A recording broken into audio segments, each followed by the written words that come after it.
3 days after my 25th birthday, my parents stood at the front porch of our family's Victorian home in Savannah and told me to leave.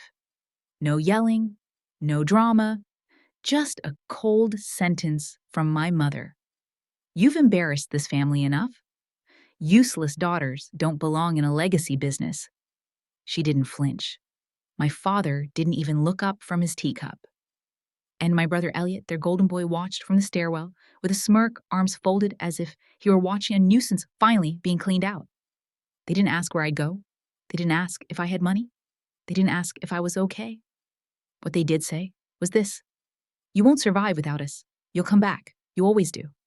So I left, with a small suitcase, $22 in my pocket, and a heart that had been stepped on so many times it no longer bled, it burned. And now, 2 years later, that same mother, who once said I had no place in the family, she's at my door, tears in her eyes, asking to come inside and talk. My father's behind her, silent, their golden son gone, along with the money, along with their pride. They told me I'd break, but I built. They told me I'd beg, but I bloomed. And now they want me back. But here's the thing: I'm no longer someone you let in. I'm someone you wish you never pushed out. My name's Lyric, and this is a story of how my own family turned their backs on me when I needed them most, and how I came back stronger than they ever imagined. But before I tell you everything, can you drop a hi in the comments or tell me where you're watching from? It means more than you know, knowing someone's out there hearing this. And if my story touches something in you, don't forget to hit subscribe, because sometimes just being seen changes everything. Thank you. Now let me take you back to the day everything fell apart. My name is Lyric Everly.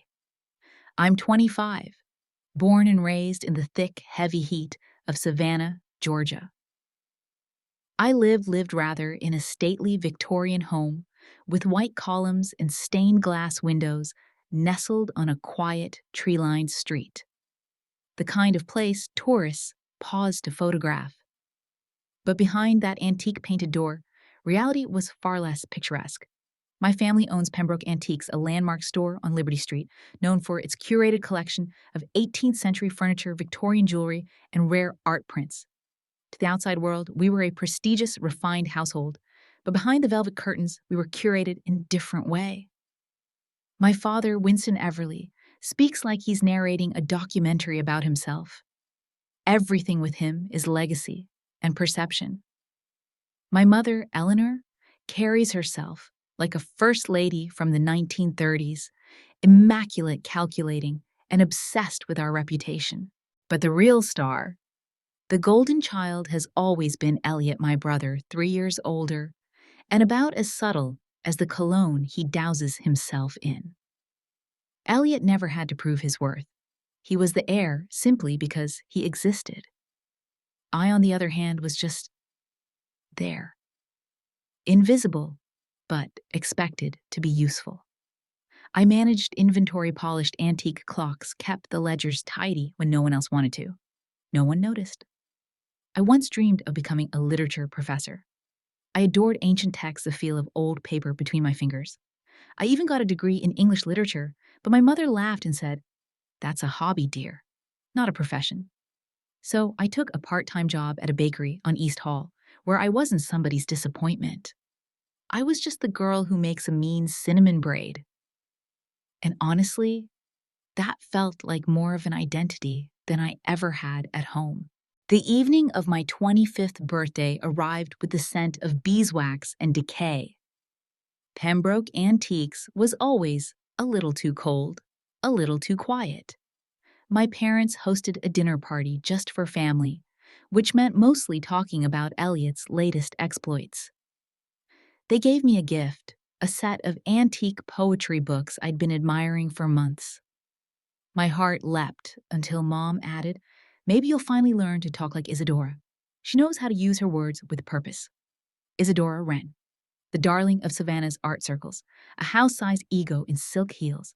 She was everything my mother worshipped: poised, pristine, profitable. And lately, she was inseparable from Elliot.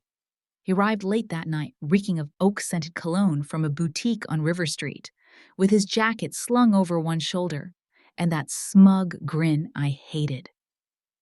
Spent the evening at Isadora's gallery, he announced as if anyone had asked. Private tasting. Bordeaux, aged 1963. She's thinking of doing a joint installation. Pembroke and Rennes, the old and the avant-garde. Mother beamed. You're putting our family name on the map, darling. I can see it now. I sat there, a fork in my hand, nodding politely, while rage settled like dust in my throat. Not once had anyone asked about my job, my life, my thoughts. Just Elliot and the celestial being he was destined to marry. After dinner, I stayed behind to help clean the silverware. Elliot walked into the back room with one of the black duffel bags he always carried now. It smelled faintly of mothballs and money. He didn't speak. He didn't need to. He knew I knew. That night, I stood in the shadows of the storefront, watching my family raise their glasses to a future I clearly wasn't part of. No one noticed me slip out. Back in my bedroom, I retrieved the only thing I'd ever bought for myself that no one mocked, a leather-bound journal. I opened it and wrote, March 14th. Elliot switched cologne. 8,500 years, charged from the store's account for an item with no description. They think I'm stupid. They're wrong. A week after my birthday, the house felt smaller. The walls listened. The floors creaked like they were warning me. Dad had given Elliot full authority over purchase orders. I overheard him telling Mom, he has instincts. We can't question that. Elliot couldn't even tell a Louis XVI from a Louis Philippe, but sure instincts. Meanwhile, I was told, no, instructed to stop wasting time at the bakery and learn how to wear makeup like a woman with options. I ignored it. But my patience cracked the morning I did Elliot's laundry. He never touched his own socks and found a crumpled receipt in his blazer pocket. A diamond ring. 12,700 from Devereux Jewelers. No one had mentioned an engagement. I hadn't even seen him with a woman other than Isadora. That was the moment the unease curdled into certainty. I called Sarah, my eldest sister. She worked in banking and lived across town. We weren't close, but she was sharp. I told her what I'd found and asked, could you help me check the store's accounts? I swear something's off. She hesitated, but said yes. What we uncovered unraveled me. Over $40,000 in undocumented charges, vague line items like event expenses, VIP engagement, and heritage renovations. But the dates match perfectly with Elliot's social media posts, rooftop dinners, art galas, hotel stays. Another Fleischchef, $15,000, had been pulled from the family savings account. My mother's name was on that account, but her signature wasn't on any withdrawal slips. I printed everything, every screenshot, every receipt. That evening, I returned home and waited until after dinner.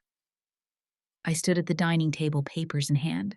I'm not accusing anyone, but you need to see this. Something's wrong. Mom didn't look. She tore the top sheet in half. Dad slammed his fist against the table. Elliot leaned back in his chair, arms crossed. You can't handle the fact that I'm better than you, he said flatly. Then the knife came. You have 3 days to get out, Dad announced. This family doesn't need poison. Poison! That's what I was now. Not the daughter who cleaned the back room, not the one who ran inventory for 3 years without a paycheck. Poison. I packed that night, quietly. I took my books, my journal, and one framed photo of my grandmother. She had known what it felt like to be overlooked. As I zipped up my suitcase, I whispered through the door to Elliot, the safe code's been changed. I'm not letting you launder any more money with our name. Sarah picked me up just before midnight. She didn't ask questions, just drove. By the time the sun rose, I'd received 23 missed calls from Mom and Dad and 2 messages from Elliot. It's rough out there, kid. You'll crawl back eventually. Wait. I put my phone on silent, pulled out my journal, and wrote, March 23rd. I am now officially invisible to my family, but I am not worthless. That morning, I woke up on Sarah's couch with nothing but my name, and for the first time, the fire to make it mean something Sarah's living room wasn't built for guests, let alone long-term ones. Her couch was soft in the middle, worn from years of naps and toddlers jumping on it. Her daughter's toys littered every inch of the floor. But it was a place to land, and I was grateful. Every morning, I made coffee before Sarah left for the bank, folded tiny socks, and began what I quietly called my investigation from the floral print battlefield. I had quit the bakery. It felt reckless, even foolish, but I knew this moment required all of me. Elliot's trail wasn't just crooked. It was covered in velvet and hidden behind framed oil portraits. He knew how to make deception look elegant. With the help of one of Sarah's colleagues, I opened a new bank account fully detached from any Everly joint accounts. It was like cutting an invisible cord. For the first time, my name stood alone. That same banker helped me comb through digital transaction records I hadn't noticed before. That's when I found the second credit line Elliot had opened, filed under a dummy shell account labeled Artistic Marketing. It wasn't tied to the store legally, but the expenses screamed our family's name. Business class flights, Michelin star dinners, a receipt from a boutique in Charleston with a note gift for Ren. Then there it was, $17,000 for a Louis XIV armchair marked under storefront restoration. I had worked that storefront for years. We'd never changed a single piece of seating. I started printing everything. Every PDF, every cryptic invoice, every photo Elliot had posted wearing cufflinks next to a chair now suspiciously missing from our inventory. That weekend, I saw Charlotte at the farmer's market. She was hunched over, Peach's eyes darting like she hoped no one would recognize her. I pulled her aside. "Tell me what you know," I said, low and firm. "You're not a kid anymore." She hesitated. Then, in a voice barely audible above the crowd, she confessed that Elliot had taken her scholarship fund during his last year in college. He forged our mother's signature to secure a private loan in her name. When Mom found out, she told Charlotte, if he were smarter, he wouldn't have had to. My hands clenched so hard the receipts crumpled in my purse. A few days later, I received a letter in the mail. Handwritten, polite, from Isadora Wren. She invited me to her gallery. For tea and understanding, she wrote. I believe there are misconceptions we should clear. I didn't respond, but I began watching her more closely. She continued appearing beside Elliot at gallery openings and donor dinners, arm hooked around his elbow, yet still whispered to anyone who would listen that there was nothing romantic between them. Her performance was impeccable, just enough warmth to seem gracious, just enough detachment to avoid accountability. I knew better. Needing income and purpose, I applied for a job at Marigold and Thistle, a boutique flower shop on Broughton. The pay was modest, but the air smelled like eucalyptus and fresh hope. I watered succulents, trimmed stems, arranged wildflowers into something resembling order. One afternoon, I was restocking vases when the bell above the door jingled. Elliot walked in, followed by Isadora. I froze hand halfway to a dusty blue hydrangea. He looked shocked. I could tell he had expected to find me disheveled, maybe working behind some diner counter, maybe hiding. But I wasn't hiding. I was wearing a clean apron, my hair pinned up, and I smiled without baring my teeth. Isadora offered me a distant nod, her eyes scanning the room as though trying to price it. I arranged their order with practiced calm, every petal placed like a declaration. Elliot didn't say a word. That night, back on Sarah's couch, I pulled out everything receipts, letters, Charlotte's statement, and began building a case like an arrangement. I grouped them by motive, method, opportunity. The pattern began to bloom before my eyes. By the end of the week, I handed the folder to my lawyer. He flipped through it, then looked at me. You've done more groundwork than most investigators I've hired, he said. You're not useless, Lyric. You're the only one awake in that entire family. I smiled for the first time in days, and I kept going. I started waking up before the sun. 5 o'clock tea, brewed strong legal codes from Georgia's inheritance laws, open on the table, and a stack of Elliot's transactions under my elbow. I color-coded everything with sticky notes, blue for fraud green, for deception yellow, for emotional leverage. Every afternoon, I emailed new findings to my lawyer. Misused business expenses, duplicate vendor IDs. An email thread where Isadora, copying me by accident, asked Elliot whether the account would be ready by Friday. It didn't say what for. That's when Elliot struck back. He sent a letter through his lawyer accusing me of theft, defamation, and mental instability. She has no real stake in this family's future, the document read. This is a tantrum dressed in paperwork. My mother called me that night, voice trembling. You're embarrassing us. You're hurting your own blood. I recorded the call. Every guilt-laced word, every manipulative pause. She had mastered the art of sounding wounded, even while cutting someone down. A few days later, a thick envelope arrived at my lawyer's office. No return address. Inside was a printed email chain between Elliot and Isadora.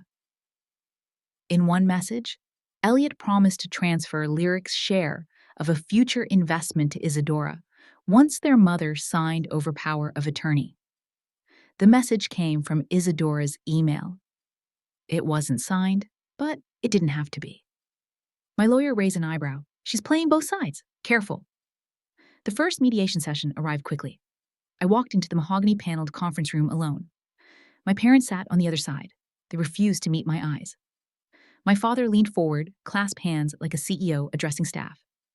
She does not speak for the Everly name, he said. We have one successor, and it's Elliot. My mother didn't speak, but she looked at me differently. Uncertain, not angry, just off balance.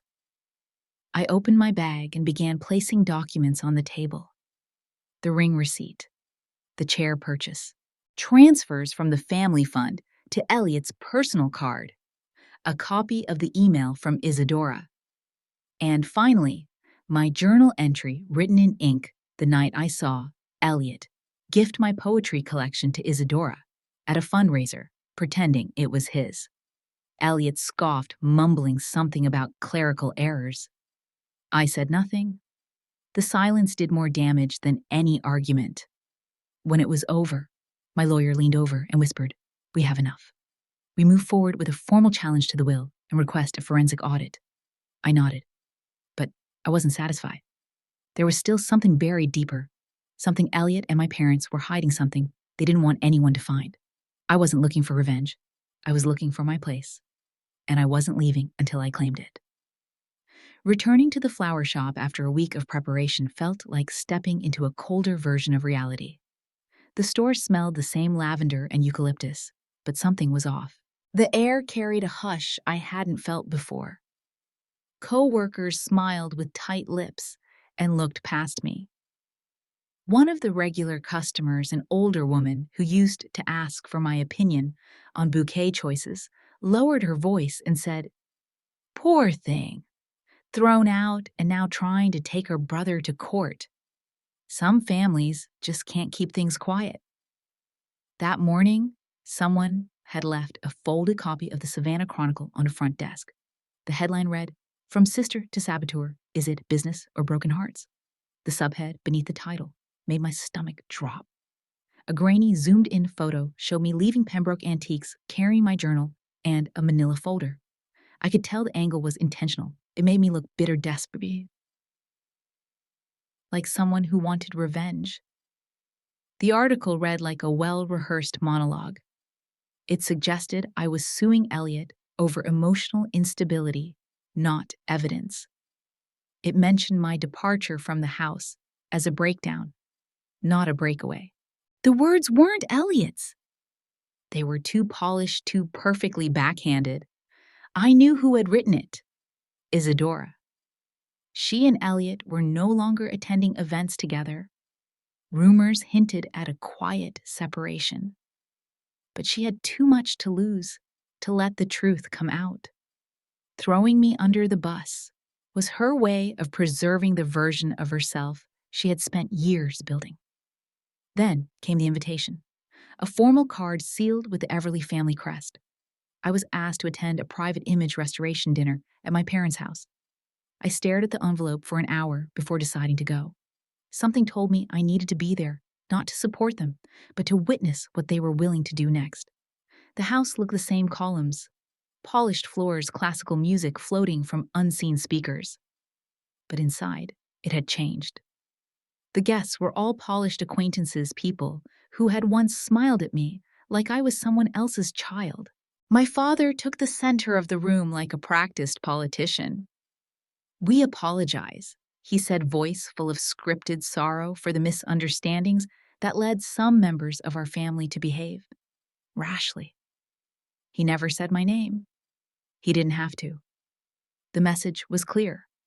I was the scandal. Elliot was the victim. I left before dessert. Later that week, I discovered Elliot had circulated a new document, a photocopy of an official-looking statement showing our mother's signature on a transfer of power. But the signature was a fake, a poor one if you knew what to look for. Apparently, not everyone did. Several of my regular flower shop clients canceled wedding orders. They didn't want to associate with unresolved drama. A vendor politely asked me to remove my name from the website credits. The manager pulled me aside, told me she was feeling pressure from above. I understood what she was implying. I wasn't just being disbelieved, I was being erased. Charlotte called the next evening. She hadn't spoken to me in weeks. "I'm sorry," she whispered. "Mom said if I keep talking to you, I lose the scholarship they helped me apply for. I can't risk it." My mouth went dry. "So, you're choosing safety. I'm choosing survival." The line went dead. At the shop, the shifts grew quieter. One of my coworkers who used to eat lunch with me now avoided the break room when I was in it. Another told me, "It's not personal. I just don't want to be caught up in whatever this is." I came home to a letter from my mother. The paper was thick, the handwriting meticulous. "If you still care about this family, you'll make a public apology. Your brother is flawed, but you're relentless." I folded the letter in half without reading the rest. Standing at the window, I looked at the lace doily my grandmother had embroidered decades ago. It hung on a line, catching the last of the sunset. That doily had survived 2 floods and 3 relocations. Now it hung like a quiet act of rebellion. They made their choice. It was my turn to make mine. I spent that night printing everything I had: invoices, records, photos, email screenshots. Every page stung. But it was the kind of pain that reminded me I was still standing. I clipped them into folders labeled and dated and stacked them like bricks in a wall I no longer intended to hide behind. This time, I wasn't trembling. This time, I was ready. The Whitmore Gallery had always been a symbol of prestige in Savannah. White walls, black marble floors, and lights positioned to make everything seem more valuable than it was. It was where names were elevated, reputations polished, deals whispered over champagne. Tonight, it was the battleground. Elliot arrived first. His hair was overly styled, his eyes hollow, his jacket a bit too snug, like he'd lost weight from stress, but was pretending not to care. Isadora wasn't with him. That alone sent a ripple through the room. I entered 10 minutes later, wearing a dress my grandmother gave me when I turned 18. Soft yellow cotton with tiny hand-stitched flowers. It wasn't glamorous, but it was real. People turned. Their stares were curious, hesitant. I could hear my name in whispers, followed by the clink of glasses and shallow laughs. I didn't look down. I walked straight through the crowd and took my seat near the front. The evening opened with a charity auction. Art pieces from local collectors were displayed, including one from Pembroke Antiques, a framed canvas labeled 18th century pastoral French origin. It was beautiful, but I recognized it. It was one of the pieces Elliot had moved without a receipt. Amelia Hawthorne took the stage. She was dressed in midnight blue eyes, sharp beneath a veil of grace. Before we proceed, she said, "I'd like to clarify something." She pointed to the painting. That piece was offered to me by Mr. Elliot Everly as an original. Upon further inspection, it was identified as a reproduction aged artificially, intentionally misrepresented. Gasps, shifting. A camera turned. Elliot froze. Amelia stepped down, and the host quickly tried to change the subject, but the damage was done. Minutes later, I was called to the stage. I hadn't planned to speak long, but I brought with me a small leather binder. Inside were copies of the forged authorization, the ring receipt, the gift records, and a journal page marked in ink the day Elliot gave my poetry collection to Isadora as a gift, claiming it was his. I stood before the crowd and said, "I've been called many things over the last few months. Delusional, vindictive, useless. But if choosing integrity over silence makes me all those things, then I accept the title. I will never apologize for refusing to be erased." The room was quiet. Then Elliot stood up, his face red, his fists clenched. "She's lying. This is a stunt. She wants the store. She wants to ruin me." For the first time, my mother stood too. She looked at him, eyes wide with something unfamiliar. Not rage, not pride, just exhaustion. "Stop," she said. "Please? No more." The silence broke everything. After that night, 3 vendors cut ties with Pembroke Antiques. An emergency board meeting was called. My lawyer filed for a formal audit of the estate. Elliot's accounts were frozen pending investigation. I didn't celebrate. Not exactly. I went home, changed into pajamas, and curled up on Sarah's couch with my grandmother's journal. I flipped to the last page. The handwriting was faded, but intact. "If they make you small, stand anyway. You don't need their permission to matter."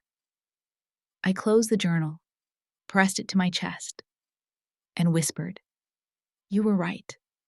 I'm finally standing." The morning after the gallery, my name was all over Savannah Local. The headline read, "Lyric Everly, the woman who spoke the truth in a world of make-believe." Underneath was a photo of me at the podium, head high, eyes forward. The caption didn't mock. For once, it reflected who I really was. When I walked back into the flower shop, the owner wrapped her arms around me without a word. Her embrace said more than anyone had in months. "You've got a place here for as long as you want," she whispered. An older customer waiting in line leaned toward me and said softly, "We've been following your story. A lot of us are with you." I nodded, too, moved to reply. That was the first moment I realized I wasn't standing alone anymore. Of course, it didn't take long for Elliot to make his final move. He sent a letter to the court accusing me of fabricating evidence and requesting a psychiatric evaluation to discredit my mental stability. It was desperate. The court wasn't impressed. By then, Isadora's signed letter, with its attached photo of the fake ring and receipt, had already been notarized. My lawyer didn't even flinch. "There's no need for a hearing to prove what's already evident," she said. "Your brother is spiraling." I believed her, but I still braced for the next blow. It came in the form of my mother. She arrived at the flower shop late one afternoon, dressed plainly, no jewelry, no makeup, the crease in her dress betraying hours of wear. Her eyes were rimmed with exhaustion. "You've won," she said, standing just past the threshold. "What do you want now?" I looked up from the order forms I'd been reviewing and said calmly, "I didn't win, Mom. I just stopped letting myself lose." She sat down heavily in the chair across from me and began to cry.